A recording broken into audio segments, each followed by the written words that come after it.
Brought to you by KR Mangalam University. We provide you the platform to turn your dreams into reality. Give wings to your aspirations with KR Mangalam University. तो आदाब, नमस्कार, good evening, सत श्री अकाल। एक बार फिर आप तमाम लोगों का स्वागत है क्राइम तक की कहानी के इस एपिसोड में। उम्मीद है पूरी फैमिली अच्छी होगी, अपना और अपनों का ख्याल रख रही होगी। कल हमारे प्रधानमंत्री नरेंद्र मोदी जी ने राष्ट्र के नाम एक संदेश दिया था। 22 मिनट का ये संदेश था और इसमें एक लाइन थी और उसी लाइन पे आज ये पूरी कहानी है। प्राइम मिनिस्टर ने यह कहा था कि अब भारत पाकिस्तान के न्यूक्लियर वेपन कंट्री होने की धौंस या ब्लैकमेलिंग को नहीं सहेगा। अब न्यूक्लियर की धमकी देने का वक्त चला गया।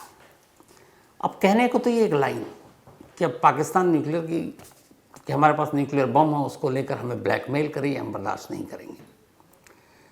लेकिन प्राइम मिनिस्टर ने ऐसा क्यों कहा?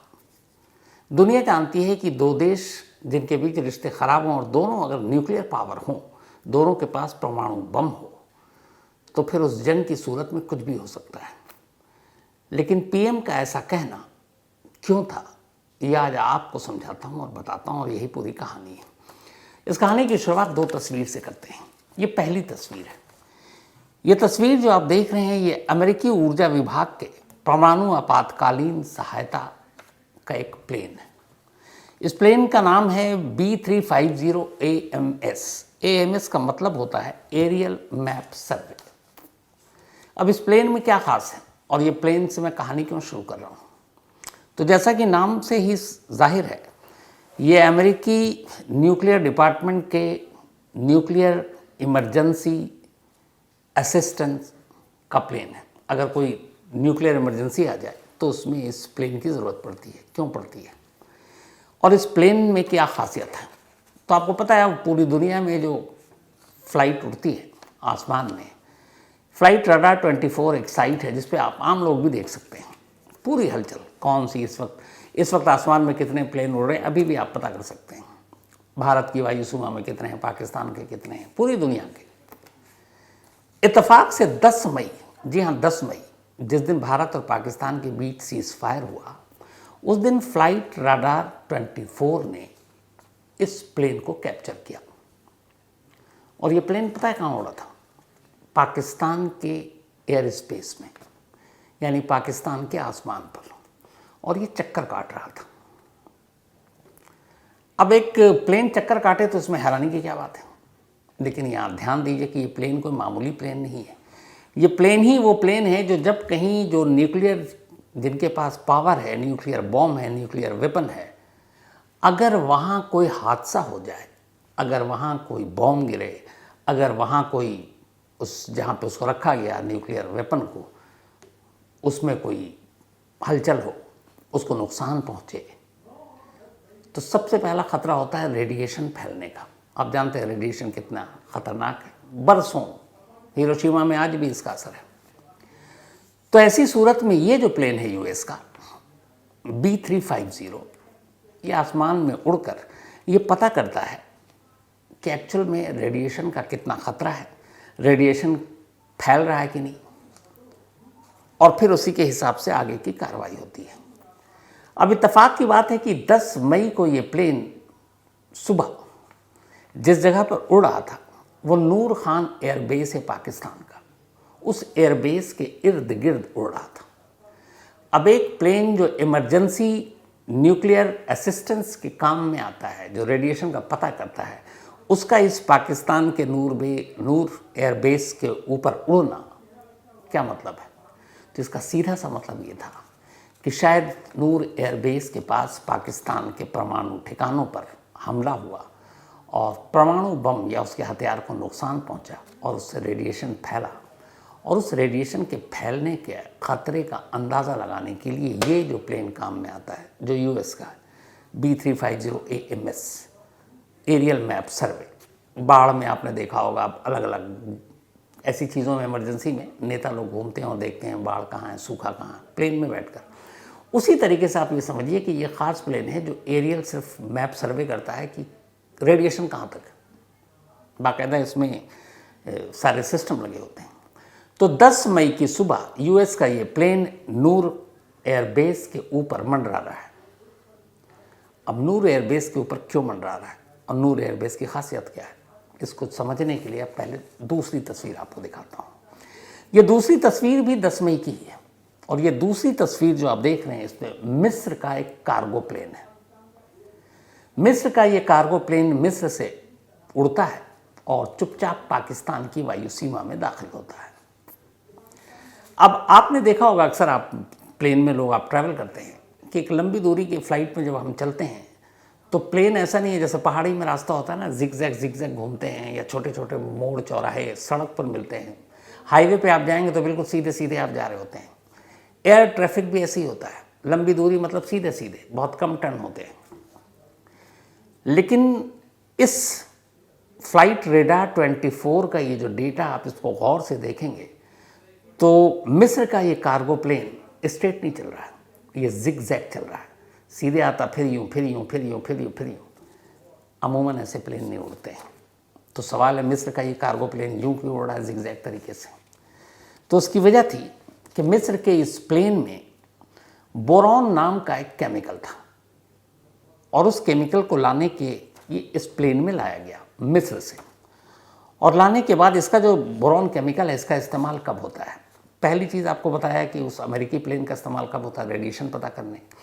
इस मिस्र के कार्गो प्लेन में जो केमिकल रखा हुआ था बोरॉन, इसका यूज़ होता है किसी भी न्यूक्लियर सेंटर, परमाणु बम, न्यूक्लियर हथियार, अगर उसकी सेफ्टी को ख़तरा आ गया है, अगर जहाँ ये ठिकाना है परमाणु वहाँ पर कोई बमबारी हुई है, कोई नुकसान पहुँचा है, तो उसकी सेफ्टी और मरम्मत के लिए इस तरह के कदम उठाए जाते हैं जिसमें पहली चीज़ होती है बोरॉन नाम का केमिकल। अब मिस्र का ये कार्गो प्लेन ये केमिकल लेकर क्यों उड़ा है, तो उसकी वजह है कि इस पूरी दुनिया में सबसे ज़्यादा बोरॉन नाम का ये केमिकल मिस्र की मशहूर नील नदी में ही पाया जाता है। और नील नदी से ये बोरॉन जो रेडिएशन को फैलने से रोकने में बड़ा कारगर साबित होता है। तो इसीलिए बोरॉन नाम का ये केमिकल मिस्र के इस कार्गो प्लेन में था। अब जो मैंने शुरू में आपसे कहा था कि प्लेन हमेशा ज़्यादातर सीधे सीधे उड़ते हैं, लेकिन ये जिगजैग करके पाकिस्तान के एयर स्पेस में घूम रहा है। जिगजैग कब होता है, जब ये ऊपर से इस केमिकल को कोई छिड़काव कर रहा है। तो छिड़काव करने के लिए आपको ऐसे ऐसे ऐसे ऐसे प्लेन की जो सीधे सीधे स्ट्रेट है उसके बजाय आपको दाएं बाएं होना पड़ेगा, क्योंकि चारों तरफ छिड़काव करनी है। तो ये तस्वीर भी फ्लाइट रेडार 24 की है, लाइव इमेज थी और ये प्लेन कैप्चर हुआ, कोई भी इसको देख सकता था।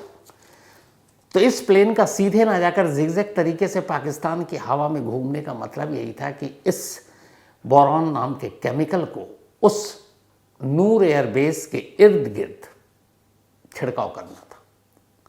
अब इस केमिकल का छिड़काव भी तभी होता है जब रेडिएशन का खतरा होता है। तो ये दो तस्वीर आपको दिखाई। अब इस दो तस्वीर के पीछे की पूरी कहानी और हमारे प्राइम मिनिस्टर ने जो कहा कि अब न्यूक्लियर पावर कंट्री हो गया, ब्लैकमेलिंग नहीं चलेगी, धमकी नहीं चलेगी, वो क्यों है। तो इन तस्वीरों के बाद अब असली तस्वीर और असली कहानी पर आते हैं। जब 10 मई की ये रात है, 9 मई की रात बीत चुकी, अब 10 मई की रात हो चुकी, 12 बज चुके हैं, 9 से हम 10 मई में दाखिल हो चुके हैं। रात के 1:44 पर अफगान बॉर्डर के करीब बलूचिस्तान के चगाई हिल्स में एक अर्थक्वेक आता है, भूकंप, जिसकी तीव्रता रिएक्टर स्केल पर 4 था, 4 बहुत ज़्यादा होता नहीं। अब जब ये भूकंप आया तो इस भूकंप के आने के करीब करीब 15 से 16 घंटे बाद उसी 10 मई की शाम 5:33 पर अमेरिकी प्रेसिडेंट डोनाल्ड ट्रंप एक ट्वीट करते हैं और कहते हैं कि भारत और पाकिस्तान दोनों सीज फायर के लिए राजी हो गए हैं और वो prime minister Narendra Modi, prime minister Shehbaz Sharif, इन दोनों को बधाई दे देते हैं। 1:44 पर भूकंप और शाम 5:33 पर सीज फायर का ऐलान। इन दोनों का आपस में क्या कनेक्शन? क्या ये सच में भूकंप था जो 1:44 पर आया था चगाई हिल्स में, या फिर ये कि पाकिस्तान ने इस चगाई हिल्स के ज़मीन के अंदर 10 किलोमीटर नीचे कोई न्यूक्लियर टेस्ट किया था, क्योंकि ये वही चगाई हिल्स है जहाँ 1998 में पाकिस्तान ने पहला न्यूक्लियर टेस्ट किया था। या तीसरा ये था कि क्या पाकिस्तान के इस परमाणु सुविधा वाले ठिकाने पर कोई हवाई हमला हुआ था। 3 सवाल थे, था क्या? तो चगाई हिल्स पर जब ये हलचल हुई और उस 10 मई को आप याद करें, 9 और 10 मई की रात, 6 मई की रात बल्कि 7 मई होगी, 1:05 से 1:30 तक भारत ने ऑपरेशन सिंदूर के तहत टेरर कैंप पे हमला किया। 7 मई की रात पाकिस्तान ने अचानक ड्रोन से हम पर हमला करना शुरू किया। 8 मई को भारत ने पलटवार किया और लाहौर के एयर डिफेंस सिस्टम, बाकी और शहरों पर भी भारत ने हमला शुरू कर दिया। अब 9 मई की रात पाकिस्तान पहली बार ड्रोन की बजाय मिसाइल से भी भारत के 26 जगहों पर हमले करता है, जिसमें हमारे एयर बेस भी थे, सैन्य ठिकाने थे, जैसलमेर हो या फिर श्रीनगर हो, इसके अलावा पठानकोट हो, बाकी और जगहों पर 26 जगहों पर पाकिस्तान ने उस दिन ज़बरदस्त तरीके से मिसाइल दागने शुरू कर दिया और ड्रोन से अटैक करना शुरू कर दिया। अब जब पाकिस्तान ने पहली बार हमारे एयर बेस को निशाना बनाया तो भारत के लिए पलटवार करना ज़रूरी था। भारत ने उसी 9 मई की रात, अभी 10 मई की बात नहीं कर रहा हूँ मैं, 9 मई की रात, 9 मई की रात वापस पलटवार किया। अब पाकिस्तान के जितने सैनिक ठिकाने थे और एयरबेस थे उनको निशाना बनाना शुरू किया और ये सिलसिला चला रात 1 बजे से लेकर सुबह 4 साढ़े 4 के दरमियान। ये बात 9 मई से अब 10 मई हो गई है सुबह, और जैसा मैंने आपको शुरू में बताया कि उसी रात 1:44 पर पाकिस्तान के इस चगाई हिल्स पर एक भूकंप आया था और भारत ने रात 12 बजे से 4 बजे तक पाकिस्तान के अलग अलग सैन्य ठिकानों, एयरबेस पर हमला किया। और जब ये हमला किया तो इस हमले के बाद ये जो 2 तस्वीर आपको शुरू में दिखाई उससे इसके तार जोड़ते हैं। जब ये हमला हुआ उसके बाद अब पाकिस्तान के एक परमाणु ठिकाने पर बमबारी हो गई और ये परमाणु ठिकाना जो पाकिस्तान का था ये सबसे ख़ास था, नूर खान एयरबेस। नूर खान एयरबेस ही पाकिस्तान का वो परमाणु ठिकाना है जहाँ से कैरियर की भी यहाँ पे सहूलियत है। मतलब एक तो होता बम बनाना, एक बम तो बना लिया, अब आपको न्यूक्लियर बम छोड़ना है तो हाथ से उठाकर तो आप ले नहीं जाओगे, आम जहाज़ में आप नहीं ले जा सकते। 3 तरीके होते हैं न्यूक्लियर वेपन को कहीं टारगेट पर फेंकने के। पहला, आप हवाई रास्ते से, उसके लिए आपको जेट फाइटर की ज़रूरत पड़ेगी। दूसरा, समंदर के रास्ते से उसके लिए आपको सबमरीन या जंगी जहाज़ चाहिए। तीसरा, अगर आप सड़क के रास्ते से ले जा रहे हैं तो आपको हेवी व्हीकल चाहिए, ट्रक या फिर उससे बड़ी गाड़ी। पाकिस्तान के पास 2 कैरियर हैं बम, न्यूक्लियर बम को गिराने के, हवाई रास्ते से और सड़क के रास्ते से, ट्रक या बड़ी गाड़ी। समंदर के रास्ते से उनके पास नहीं है, अभी शायद वो उसके ऊपर ट्रायल कर रहे हैं। भारत तीनों तरीक़ों से न्यूक्लियर वेपन को दाग सकता है, हवाई से भी, सड़क से भी और समंदर से भी। हमारे पास सबमरीन भी हैं और जंगी जहाज़ भी हैं। तो खैर, ये जो नूर खान एयरबेस है ये पाकिस्तान एटॉमिक या पाकिस्तान न्यूक्लियर वेपन की रीढ़ की हड्डी माना जाता है और इत्तेफाक से नूर खान के इसी एयरबेस पर धमाका हुआ और इसी एयरबेस पर धमाका होने के बाद यहाँ पे कुछ न्यूक्लियर वेपन थे और कहते हैं कि उनमें से कुछ को नुकसान पहुँचा। जब नुकसान पहुँचा तो फिर रेडिएशन फैलेगा। पाकिस्तानी आर्मी की बहुत सारी तस्वीरें आ रही हैं, वो वहीं पर आसपास में जा रहे हैं हॉस्पिटल में लोगों को देखने, वो गोली बम बारूद से ज़ख्मी नहीं हुए हैं, शायद रेडिएशन का शिकार हुए। पूरे इंटरनेशनल मीडिया में, सोशल मीडिया पर, ये हर जगह पे मैप, ये रिपोर्ट अब आ रही है और ये कि ये रेडिएशन लीक हुआ है क्योंकि नूर खान एयरबेस के पास जो न्यूक्लियर वेपन था उसको नुकसान पहुंचा है। तो ये 2 तस्वीर आपने देखी और भारत के हमले की और टाइमिंग और भूकंप, ये सारी चीज़ें आपने देखी।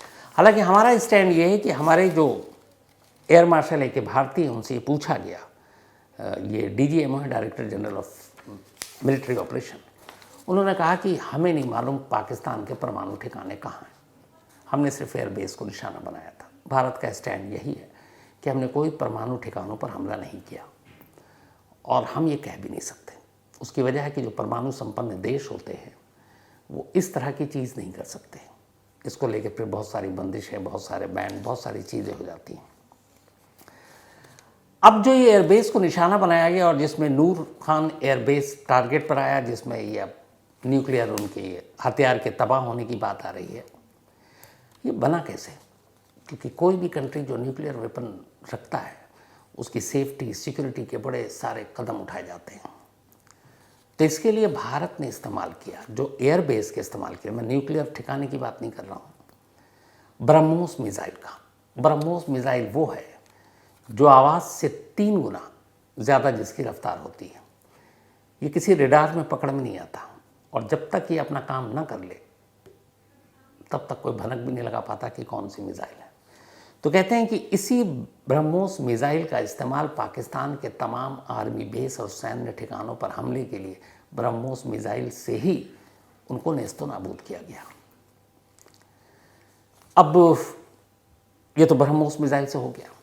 अब सवाल ये है कि परमाणु ठिकाने या नूर खान एयरबेस पर हमला और अगर तबाही की खबर जो आ रही है तो ये कैसे मुमकिन है? क्योंकि बहुत सारे लोगों का ये मानना और ये फैक्ट है कि जो भी न्यूक्लियर हथियार होते हैं, बॉम्ब होते हैं, वो कभी एक जगह नहीं होते कि आप जैसे यहाँ जहाँ मैं बैठा हूँ आपने सारा यहाँ ला के रखा, जंग हो गई, यहाँ से उठाया और बांटा और कहा जाओ छोड़ दो। नहीं होता, बड़ा रिस्की होता है ये। और इसीलिए दुनिया के जितने भी न्यूक्लियर संपन्न देश हैं वो न्यूक्लियर हथियार को 3 अलग अलग हिस्सों में बांटकर 3 जगह रखते हैं, बल्कि 3 जगह से वो पूरा ऑपरेशन पूरा होता है।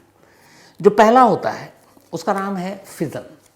फिजन असल में जहाँ रॉ मटेरियल, चाहे यूरेनियम या फिर टाइटेनियम जो भी हो, प्लूटोनियम, तो रॉ मटेरियल से जो न्यूक्लियर वेपन बनते हैं उसको कहते हैं फिजन। वो एक जगह पे रखा जाता है। अब वो उन्होंने बना लिया, लेकिन वो बनाने से न्यूक्लियर वेपन का कोई ख़तरा भी नहीं है, बन तो गया है, लेकिन ना वो फट सकता है ना कहीं आप उसको ले जाकर किसी को नुकसान पहुंचा सकते हैं। अभी तैयार हो गया। तो पहला 3 चरणों में आप बांट दीजिए। एक बम को आप ये समझिए कि 3 जगहों पर जब तक तालमेल नहीं होगा वो बम नुकसान नहीं कर सकता। तो पहला है फिजन, जहाँ रॉ मटेरियल से आप जो यूरेनियम या प्लूटोनियम लाते हैं उसके बाद आप बनाते हैं, तो एक तरह का आप परमाणु बम बना लेते हैं, लेकिन वो बेकार है। अब सेकंड है अलग अलग, इसीलिए इस्टेब्लिशमेंट होता है। तो मान लीजिए एक जगह है नूर खान एयरबेस मान लीजिए, तो यहाँ रॉ मटेरियल से इन्होंने न्यूक्लियर बम बना लिए, हथियार बना लिए। बट ये ए है, अभी बी बाकी है। बी वो जगह है जिसे कहते हैं बॉम्ब, न्यूक्लियर बॉम्ब।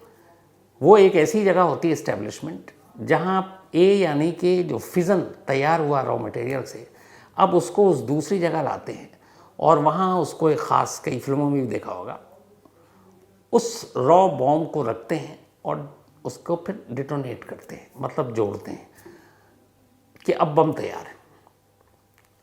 अब बम तैयार है, लेकिन अब जहाँ रखा हुआ वहाँ फटेगा नहीं, क्योंकि आप ही सारे मारे जाएंगे। तो पहला फिजन जहाँ बना, दूसरा जहाँ बम को डिटोनेट किया गया और वहाँ रखा गया, ये दोनों की कड़ी निगरानी। अब इसके बाद तीसरा फेज़ आता है कि अब हमारे पास बॉम्ब तैयार है बनकर सब कुछ, अब इसे हमारे टारगेट पर फेंकना है। तो उसके लिए चाहिए आपको कैरियर। तीसरा कैरियर है। कैरियर मतलब उस बम को आप तय टारगेट तक कैसे पहुंचाएंगे, कैसे छोड़ेंगे, और ये सबसे इम्पॉर्टेंट फेज़ होता है। अब जैसा मैंने शुरू में बताया कि कैरियर 3 तरह से काम करते हैं। आपको न्यूक्लियर बम समंदर के रास्ते आप छोड़ सकते हैं, आप जेट फाइटर के ज़रिए छोड़ सकते हैं, या फिर आप बड़ी गाड़ी ट्रक के ज़रिए आप ग्राउंड पर छोड़ सकते हैं। पाकिस्तान के पास समंदर वाला अभी सुविधा है नहीं। पाकिस्तान के पास जो ज़मीन पर की सुविधा है, उनके पास ऐसी गाड़ियाँ हैं, उन्होंने कर रखी हैं कि वो ट्रक या बड़ी गाड़ियों से टारगेट कर सकते हैं, नज़दीक अगर फेंकना हो तो। और जहाँ तक हवाई मार्ग से है तो पाकिस्तान के पास ये सुविधा है। उनके पास 2 तरह के ऐसे फाइटर जेट हैं जो न्यूक्लियर वेपन को कैरी कर सकते हैं और जहाँ उनका टारगेट को गिरा सकते हैं। उनमें से एक है उनका मिराज 3 और दूसरा है चीन से उनको मिला हुआ JF-17। ये दोनों सूरत में वो गिरा सकते हैं। तो ये 3 हो गए। अब नूर खान एयरबेस पर जो हमला हुआ, जहाँ तबाही हुई, जिसके रेडिएशन को 2 तस्वीरें आपको दिखाई, वहाँ से सिर्फ 19 किलोमीटर की दूरी पर है नीलोर।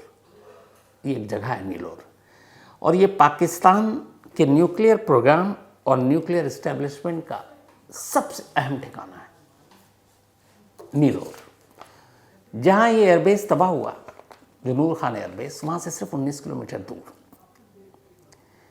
ये वो जगह है जहाँ रॉ मटेरियल से न्यूक्लियर बॉम्ब तैयार किया जाता है। अब 19 किलोमीटर दूर ये धमाका होता है और उनका जो इस्टेब्लिशमेंट है एक और न्यूक्लियर का, वो ज़्यादा दूरी पर है नहीं। यहीं से पाकिस्तान की बेचैनी बढ़ी।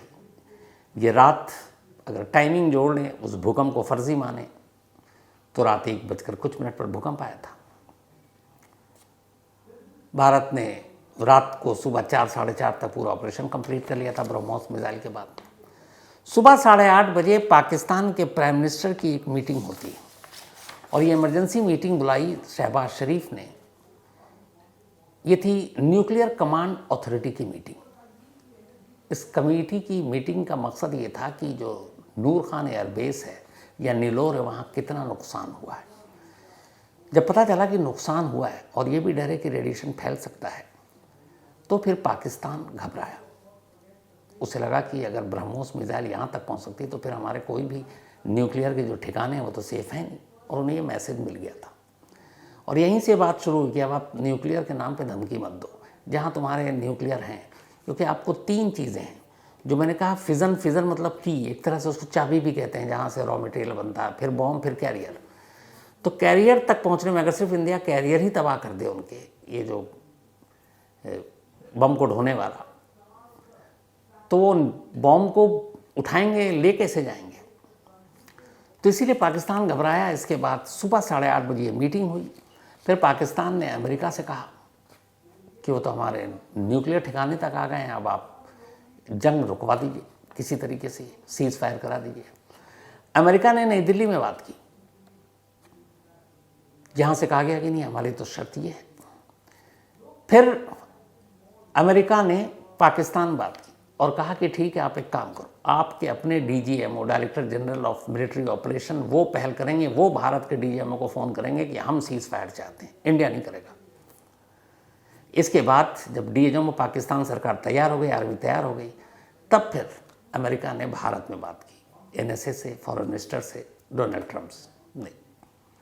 उसके बाद ये हुआ कि ठीक है, 3:35 पर तब 10 मई को DGMO पाकिस्तान ने फ़ोन किया इंडिया के DGMO को और कहा कि हम सीज़ फायर चाहते हैं। और उसके बाद ये सीज़ फायर हुआ और 5 बजे से इसको लागू कर दिया गया। अगर उस रात यानी 9 और 10 मई की रात नूर खान एयरबेस और नीलोर के करीब ये न्यूक्लियर ठिकाने पर पाकिस्तान के हमला ना होता, तो शायद पाकिस्तान इतनी जल्दी तैयार नहीं होता। उसे अब लग गया कि ये गड़बड़ है। अब इसमें कई लोग हैं कि अमेरिका का क्या इंटरेस्ट। अमेरिका का इंटरेस्ट ये है कि पूरी दुनिया जानती है पाकिस्तान के पास न्यूक्लियर वेपन है। पाकिस्तान दुनिया का इकलौता ऐसा मुस्लिम कंट्री है जिसके पास न्यूक्लियर वेपन है। ईरान के बारे में कहते हैं अभी तक, लेकिन पुख्ता तौर पर किसी को नहीं मालूम। लेकिन घोषित तौर पर अगर किसी मुस्लिम कंट्री के पास है तो वो पाकिस्तान है। तो अब पाकिस्तान में आतंकवादी संगठन, अमेरिका को शुरू से है कि सबसे अनसेफ अगर कहीं न्यूक्लियर वेपन है तो वो पाकिस्तान में है। बाकी अगर आप घोषित तौर पर न्यूक्लियर कंट्री बन गए हैं तो उसका मतलब फिर ये है कि आपको उसकी सिक्योरिटी, बहुत सारी चीज़ों की ज़रूरत पड़ती है। लेकिन यहाँ पर यह है कि पाकिस्तान में जिस तरीके से आतंकवादी संगठनों का बोलबाला है, खुद पाकिस्तानी सरकार, वहाँ की आर्मी, तो ये कि अगर गलती से ये आतंकवादी संगठनों के हाथ न्यूक्लियर वेपन लग गए तो क्या होगा। और ये बात अमेरिका को भी डराता है हमेशा, क्योंकि बहुत सारे मुस्लिम और कंट्री जिनके पास न्यूक्लियर वेपन नहीं है तो मालूम है कि वो सारे उधर भी इस्तेमाल हो सकता है। तो कई बार अमेरिका ने ये कोशिश की है कि वो बैक डोर से पाकिस्तान के न्यूक्लियर प्रोग्राम को कमांड कर सके, बैक डोर से। अब बैक डोर से कैसे?